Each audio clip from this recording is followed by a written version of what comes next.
melihat bos mereka dikejar dan dipaksa-paksa oleh seorang pria yang tidak mereka kenal. Maka para ajudan yang menjaga Vita pun bertindak. Maaf Pak, Bapak tidak bisa memaksa dan membawa bos kami seenaknya. Beliau adalah tanggung jawab kami. Cegah salah satu ajudan yang bertanggung jawab atas keselamatan Vita. Dengan berani ia pun menghadang Bima yang saat ini sedang mencoba meraih tangan Vita. Berani sekali kamu mencegahku. Apa kamu tidak tahu siapa aku? Tanya Bima tak kalah berani. Kami tidak peduli siapa Bapak. Yang jelas tugas kami adalah menjaga ibu bos dan mengantarkan beliau selamat sampai ke tempat tujuan. Bantah ajudan itu lagi. Kamu tidak usah mengaturku. Wanita yang kamu sebut sebagai bos kalian ini adalah istriku. Jadi menurut kalian, siapa yang lebih berkewajiban dan berhak menjaganya? Aku atau kalian? Balas Bima. Vita masihlah diam. Namun dalam hati wanita cantik ini ia ingin tertawa. Bima terlihat menggemaskan jika ingin mempertahankan haknya. Vita sengaja tidak melerai, karena ia ingin tahu seberapa kuatnya Bima ingin mempertahankan haknya. Vita ingin tahu, apakah pria ini memang pantas memiliki cintanya? Kenapa diam? Kalian tidak percaya kalau bos kalian ini istriku? Tanya Bima pada ajudan, yang kini ada di depannya. Ajudan Vita menoleh ke arah sang big boss. Mencoba meminta penjelasan atas apa yang ia dengar. Namun, Vita diam. Seakan malas memberikan penjelasan atas pernyataan Bima. Maaf Pak, kami tidak bisa percaya begitu saja pada Bapak. Bisa kami lihat surat nikah kalian atau barangkali bukti lain? Pinta pria yang mendapatkan tugas untuk melindungi Vita itu. Astaga, kurang ajar sekali dia, gerutu Bima. Tak ingin kalah dengan ajudan-ajudan menjengkelkan ini. Bima pun mengambil ponselnya dan mencari foto pernikahan mereka. Nih lihat, aku dan bos kalian sudah menikah. Jadi jangan menghalangiku. Dia istriku, istri sahku. Jadi kalian minggir. Pinta Bima sedikit kasar. Tapi jujur dia sangat kesal. Sungguh, jawaban itu sukses membuat kedua ajudan Vita dan juga satu asisten pribadi wanita cantik ini jadi bingung. Sebab, setahu mereka, Vita adalah seorang janda. Bu, mohon maaf. Apakah ini benar? Tanya ajudan itu sembari menunjukkan foto tersebut kepada Vita. Vita menatap ajudannya itu, lalu pada Bima. Tak ingin masalah ini berlarut-larut. Akhirnya Vita pun memutuskan untuk menyelesaikan masalah ini dengan yang bersangkutan. Aku lelah sekali. Baiklah, aku ikut kamu. Ayo, mau ngomong apa sih? Jawab Vita seraya berjalan menuju mobil milik Bima. Tapi Bu, pesawat akan segera berangkat. Ucap asisten pribadi Vita yang ada di sana mengingatkan. Kalian ikuti saja mobil pria ini. Dia akan mengantarku ke bandara. Jawab Vita. Bandara? Kok bandara? Kan katanya mau pulang dulu, tolak Bima. Bandara atau tidak sama sekali? Tantang Vita. Baiklah, bandara. Jawab Bima menurut. Meskipun terlihat jelas bahwa dia sedikit kesal. Para ajudan dan juga asisten pribadi Vita sedikit tersenyum. Pertengkaran suami istri terlihat begitu menggemaskan. Entahlah, Bima terlihat begitu menurut dengan bos mereka itu. Siapa yang menyuruh kalian tertawa, hardik Bima? Tidak Pak, maafkan kami. Jawab Mita. Tunggu, kita pernah ketemukan di rumah dia? Tanya Bima sambil menunjuk Mita. Yes, saya asisten pribadi Ibu Pak. Jawab Mita jujur. Oh, oke. Jadi yang aku lihat di rumah itu hanya drama. Astaga, oke. Kalian semua memang ratu drama. Tapi urusan kita baru dimulai Nona. Aku akan bikin perhitungan denganmu. Bima kembali menunjuk ke arah Mita. Sedangkan Mita hanya menunduk sembari menyembunyikan senyum. Bima yang terlanjur emosi, enggan terus meladeni ajudan-ajudan menjengkelkan ini. Ayo, jadi enggak, ucap Vita. Iya, sebentar, sayang. Aku kasih pelajaran dulu sama orang-orang bodohmu ini, jawab Bima. Sampai tak sadar memanggil Vita dengan sebutan sayang. Awas kalian kalau berani melarangku membawa istriku lagi. Dia istriku. Mengerti, ucap Bima kesal. Dalam hati para ajudan itu ingin tertawa. Mereka berasa diperlakukan seperti selingkuhan Vita. Padahal, mereka hanya bertugas menjaga agar Vita tetap aman dan selamat sampai tujuan. Siniin ponselku, jawab Bima seraya merebut ponsel yang ada di tangan ajudan itu. Maafkan kami Pak, ucap ajudan itu. Namun, Bima tak mau meladeni. Ia pun memantapkan hatinya untuk melangkah meninggalkan rumah Zain. Serta membawa sang istri untuk masuk ke dalam mobilnya. Rasa heran dan bingung tidak hanya menyelimuti para pekerja Vita. Zain dan ketiga wanita yang melihat adegan aneh itu juga ikut bingung. Apa yang sebenarnya terjadi antara Vita dan Bima? Sehingga Bima dan para ajudan Vita bersitegang. Memangnya ada hubungan apa dengan mereka? Aneh sekali, tanya Zain ketika mendengar keributan dari dalam rumah.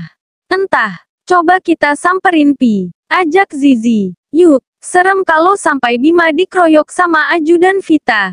Mereka anarkis loh, jawab Zain. Tak menunggu waktu lagi, mereka pun memutuskan untuk keluar rumah untuk melihat keadaan. Tetapi sayang, mereka terlambat. Ketika mereka sampai di depan pintu, terdengar mobil Bima sudah meninggalkan pelataran rumah mereka. Bima melajukan kendaraannya dengan perasaan campur aduk tak karuan.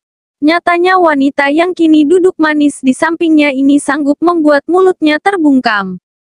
Diam seribu bahasa, namun, tak dipungkiri bahwa ia sangat penasaran dengan siapa sebenarnya wanita yang ia nikahi ini. Beberapa kali melirik wanita ayu ini. Bahkan beberapa kali pula ia tertangkap oleh mata Vita tengah meliriknya. Seperti ingin mengutarakan sesuatu tapi ragu. Sedangkan Vita sendiri sengaja tidak mau memulai. Sebab ia memang tak ingin menurunkan harga dirinya sedikit pun. Menurut Vita suami anehnya ini harus diberi pelajaran agar tidak sembarangan mengejuk de orang yang belum benar-benar ia kenal. Kembali pada Bima yang tampak ragu namun terkesima dengan wajah ayu wanita. Yang kini duduk manis di sampingnya. Ya, aura kecantikan fisik sekaligus kecantikan hati yang dimiliki wanita yang ia nikahinya ini ternyata sanggup meluluh lantahkan ego yang dimiliki seorang Bima. Jadi yang jadi pasien kecil yang ada di rumah sakit itu siapanya kamu? Tanya Bima basa-basi, sebab ia bingung memilih awal kalimat untuk mencecar sang istri. Salah satu anak asuh yang diasuh oleh perusahaan milik Louis, jawab Vita singkat. Oh, berarti anak asuh kamu juga. Lalu siapa Rehan? Di sini aura kecemburuan mulai ditunjukkan oleh seorang Bima. Seseorang yang bantu Vita buat kelola perusahaan, jawab Vita jujur. Tapi kalian nggak ada hubungan spesial kan? Tanya Bima lagi. Nggak ada, Bang Re udah ada istri. Sekarang istrinya juga lagi hamil. Bang Re itu sahabatnya Bang Juan sama Bang Zain. Kok nanyanya begitu? Berarti kamu masih curiga sama aku? Vita memalingkan wajah sebel saja. Pertanyaan yang Bima ajukan benar-benar menginterogasinya. Mengorek kehidupannya dari titik teratas sampai titik terendah. Enggak, bukan itu maksudku. Jangan langsung ngegas gitu dong. Ya kan aku perlu tanya. Perlu tahu. Perlu ngerti gimana kamu. Siapa kamu dan orang-orang di sekeliling kamu. Iya kan? Jawab Bima berusaha menutupi rasa cemburu yang menggerogoti jiwanya. Vita diam. Menurutnya alasan itu sedikit tidak masuk akal. Vita merasa bila sedang cemburu dengan orang-orang yang mengenalnya terlebih dahulu. Dan sekarang yang jadi sasarannya adalah Rehan. Bolehkan aku tahu siapa kamu? Berapa saudaramu dan lain sebagainya? Ucap Bima. Baiklah kalau kamu mau tahu. Vita menghirup napas dalam-dalam. Lalu mengembuskannya perlahan, mempersiapkan diri untuk menjawab setiap pertanyaan yang akan diajukan oleh Bima. Aku dua bersaudara, aku dan Kak Ste. Kami satu ayah lain ibu. Mamaku ada di Batam sekarang. Tinggal bareng Kak Ste. Kalau namanya Kak Ste, ya Tante Sera. Papaku sudah meninggal. Kamu tahu itu kan? Lanjut Vita. Ya, aku tahu itu. Lalu, boleh aku tahu jalan cerita kamu bisa, itu, kenal Zain? Tanya Bima penasaran. Vita tersenyum, namun mau bagaimanapun ia harus menjelaskan pada seseorang yang kini telah menjadi pasangan hidupnya. Kok malah senyum? Gimana? Cerita dong, biar aku nggak salah paham, pinta Bima. Oke baiklah, aku bakalan cerita. Tapi janji nggak cemburu, balas Vita. Cemburu? Aku cemburu? Hah? Jangan kepedean Nona. Nggak ada sejarahnya seorang Bima cemburuan apalagi dengan seseorang yang baru dikenalnya.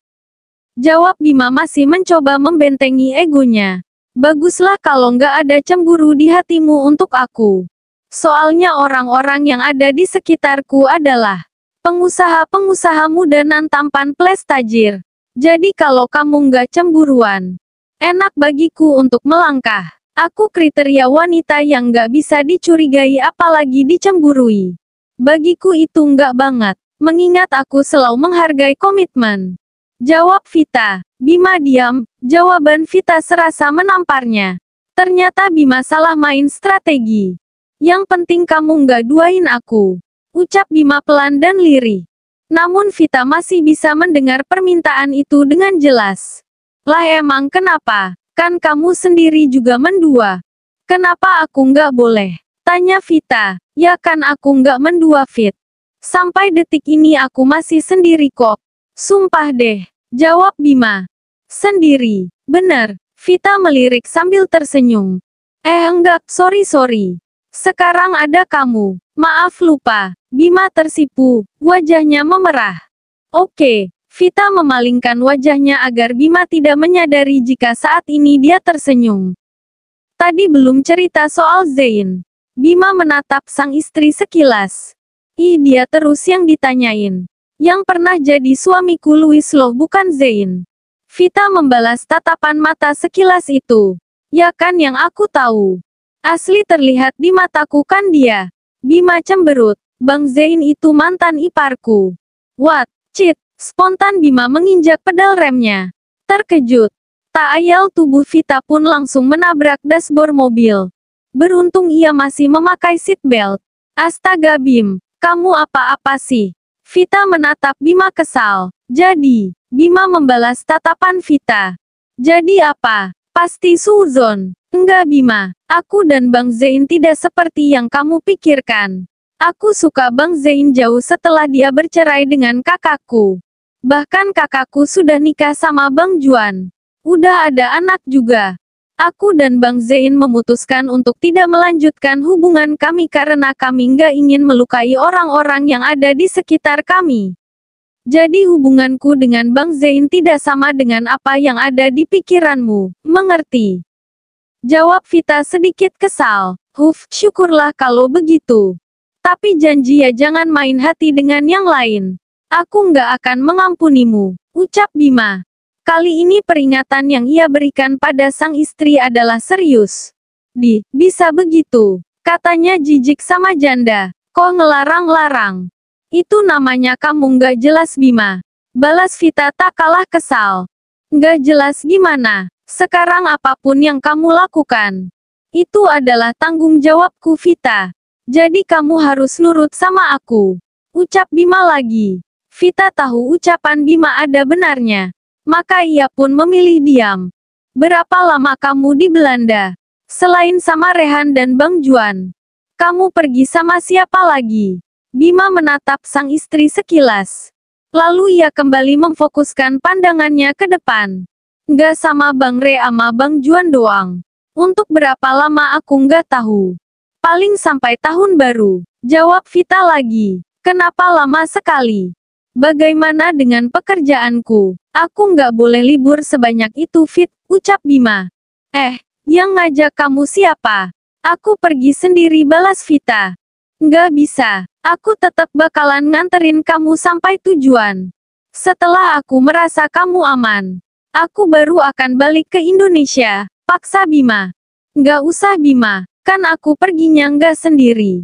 Ada Bang Re, Bang Juan, para orang-orang yang kamu lihat tadi. Aku nggak mau ngerepotin kamu, larang Vita. Nggak Fit, kamu istriku. Aku harus memastikan kamu aman.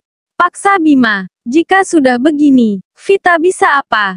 Bukankah sebaiknya dia pasrah atau keluarganya akan menyalahkannya karena Bima pasti akan melaporkan ini jika sampai dia tak mau diantar oleh pria pemaksa itu.